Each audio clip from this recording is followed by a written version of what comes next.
پہلا جواب، آپ تشبیہ یوسف کیا مراد لیتے ہو؟ یوسف علیہ السلام کو جب دیکھنے کے لیے عورتیں آئیں، ان کے ہاتھوں میں سیب تھے، جب سیب کاٹنے کی باری آئی یوسف کو، وہاں پہ اصحاب یوسف بولا گیا، جہاں پہ ان کے دلوں میں کچھ اور بات تھی وہاں کچھ اور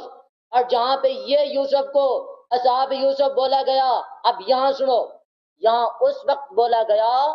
جب حضرت سید الانبیاء نے فرمایا اے عائشہ، ابو بکر کو بولو صف اول میں کھڑا ہو کے امام بن کے نماز پڑھائے، اب عمر فاروق کو بولو وہ صف اول میں کھڑا ہو کے امام پڑھ کے نماز پڑھائے،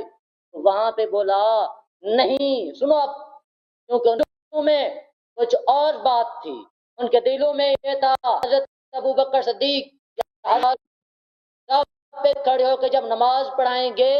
تو سید الانبیاء کا اس جہان سے چلے جانے پہ یہ اعتراض آئے گا کہ ان کی وجہ پہ وہ گئے۔ اب مجھے بتاؤ تم، جو تم ان کو ایسے بولتے ہو، اپنی تھوڑی کیپیسٹی مجھے تم دین اسلام اہل بیت کی تشبیہ کرتے ہو، اہل بیت کے غلام بن کے باتیں کرتے ہو، ذلیل لوگ، تم مجھے ایک سوال کا جواب دیتے وہ گالی نہیں دو، سننا گالی نہیں دو، میری بات، گالی نہیں دو نا، آپ سنو، گالی ایک دفعہ اور دیا تو میں تمہیں کاٹ دوں گا بھائی، گالی نہیں دینا، گالی نہیں دے سکتے بھائی یہاں پہ۔ آپ گالی دیا ہے تم المومنین کو، اب میری بات سنو،